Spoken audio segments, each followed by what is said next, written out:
listening to Dr. Troy Munson's Words of Radiance. Now here is Dr. Munson.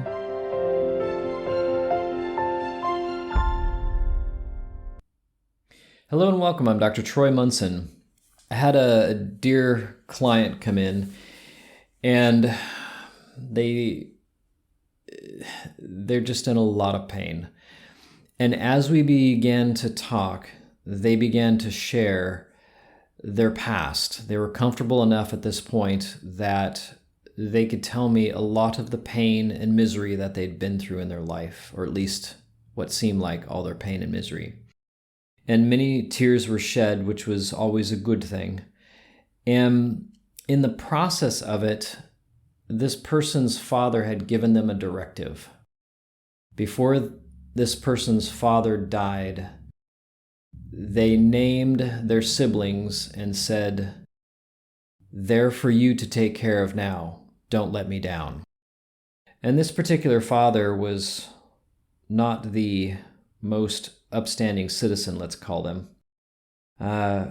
It is interesting that, and they mentioned that you just don't think about it, that, your dad gets drunk pretty much every day and punches your mom when she gets quote unquote out of line, and it just seems normal.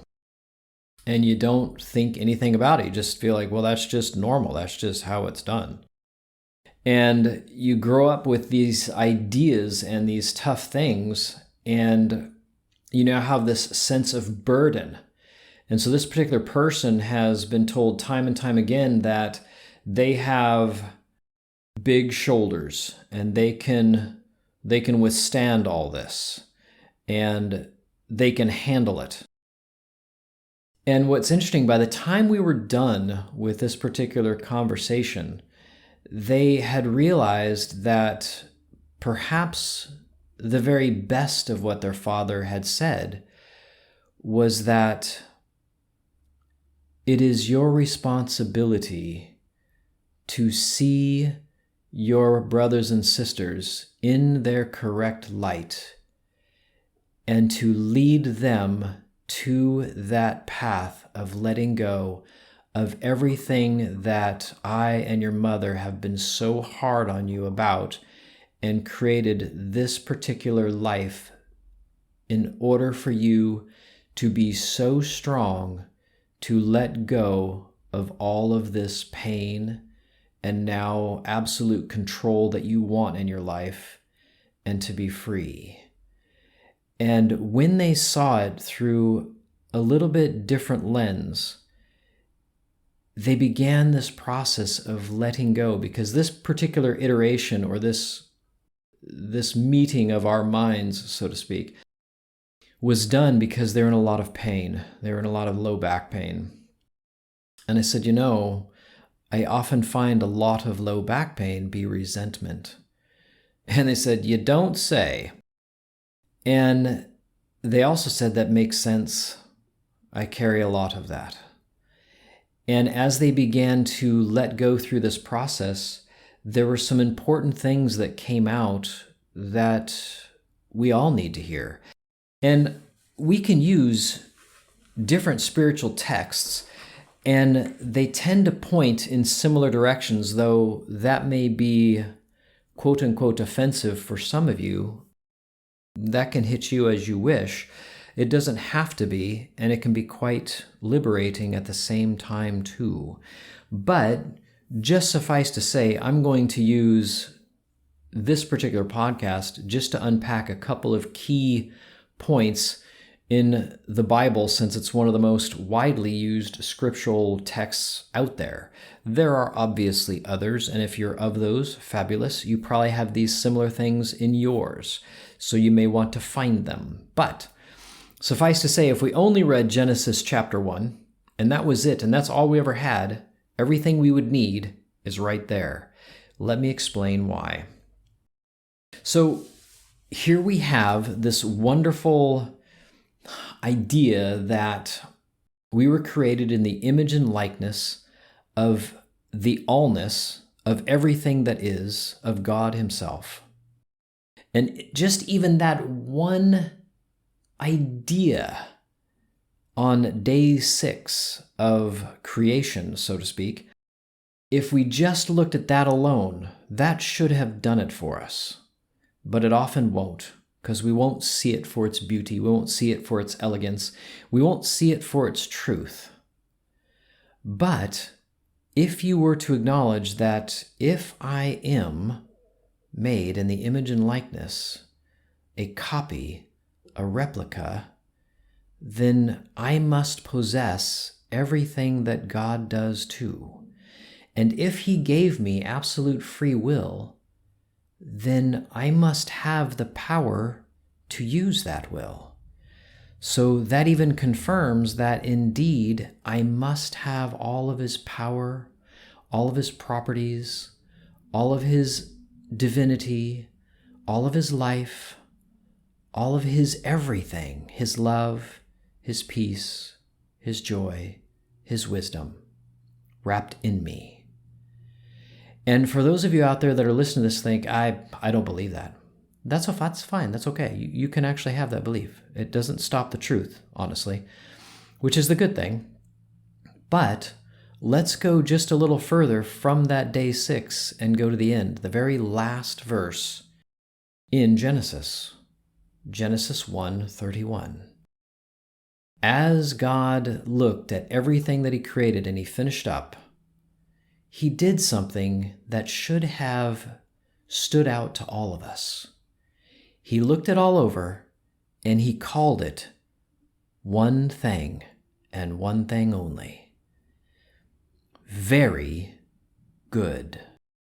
So the moment that He created you, He called you very good. Now, if you have a different representation of yourself, if you do not think that of yourself, you are literally telling God He is full of crap and that He has no idea what He is talking about. And He is a liar, and He is not true, and He has lost His mind, and He is insane. Now, just the absurdity of those statements should have been obvious. But if it's like, yeah, that's what I think, then let's think about that yet again. Now, if you're out there looking at your life and perhaps your body, maybe you're paralyzed, maybe you're deformed in some way, or you think you are. Maybe you don't like how you look. Maybe you don't like what's going on in your life. Maybe there are things that you're just thinking, this should never happen to anyone, and why is nobody protecting me? Now, I don't want to at least get into those situations. I have another podcast, but we will get into those situations in future podcasts again and again to unpack those things. But at this point, we have to acknowledge that, is God a body? Or is He spirit and everything? Is He everywhere in everything and a part of everything and everyone? Or is He completely separate and He's not part of anything? And if He is, then how are you alive? Because the life running in you that organized all the dust and water in that body of yours, where did that energy come from? Where did that life come from? Where did it emanate from? And how does it stay organized? Why doesn't it just fall apart? And if the body at some point in time is going to quote unquote die, which if it dies, it technically wasn't ever alive, but it is going to go back and disintegrate back into dust and water, which is what it came from, yet it's just organized into a form called a body. And so when you begin to let go of that body and see truly that you are not a body, now you begin to see the life and the things that happen to you here as a bit different than what you thought they were. Now you can label the hell into your life, or you could label the heaven into your life. And so if you continue to label everything as hell, I can guarantee you hell is what you'll continue to get. And because you have all the power that you do, you can actually continue to stay in your living hell. But I would encourage you to perhaps think again and decide, you know what?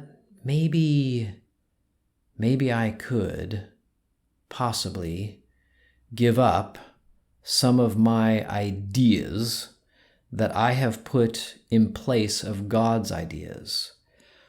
Now, let's say that I cut my finger, and I remember that God said everything is very good. Well, then let me see this as very good. And let me not continue to see it as pain. Now, I have done this very thing where I have just simply been with what has happened to me like a cut finger, something that's painful, and just let it be there and experience it, the exquisiteness of it. Yesterday I was mowing the yard and I was pulling the mower backwards and backed into a branch of my cherry tree. Now, any of you that know, apple tree. Any of you that know either cherry or apple, anybody knows that kind of wood well enough, they'll be like, oof, that probably didn't feel good. Because those particular branches, that's a hard wood, and it doesn't give. And suffice to say, when I finally looked in the mirror later that day, I had 2 nice scratches on the back of my armpit. And they stung because it's warm out, and there was sweat, and it was awesome. But at that moment, I could have said ow, and I could have said darn, and other choice words. Or I could have done what I did, which was experience it to its fullest impart. Notice everything about that area of the skin that was now open, and simply enjoy the feeling without labeling it and without suffering. The pain then becomes non-painful. It just is. And then we understand that comment that some people say that says, pain don't hurt. It's only your thoughts about it that cause suffering and hurt. And that's an interesting place to be, so to speak. So as we begin this process of stop admiring our own brain and all the things that it can think and categorize and label and judge and condemn, instead we begin to let go of our judgments and of our authority, and we let authority go back to where it should, in God's perfect, beautiful hands, so to speak, his proverbial hands. Now do we have this opportunity to enjoy a little bit more what's happening around us and see the beauty in what's happening around us. And as we see that beauty and that joy and that love, we begin to focus only on that. And now guess what comes into our life even more is more beauty, more joy, more peace, more of God's presence, more of the most amazing life that we could ever imagine. Relationships better than we ever thought possible. A job better than we ever thought we could possibly have. A home that is absolutely ideal and perfect. And then we'll have realized that every home I lived in was amazing. Every job I had was amazing. Every relationship I had was amazing. It was perfect. It was glorious. It brought me right up to this point where I could let go and see it all as exquisite. And now even the suffering and pain that I could witness myself in the past having gone through becomes in and of itself beautiful and glorious too. And now I face each day completely different, completely changed, completely free, and whole once again, with God, with everyone else, with all that is, in the most amazing journey who could have ever known. And it all started with just something small of realizing everything is very good. Until next time, I'm Dr. Troy Munson.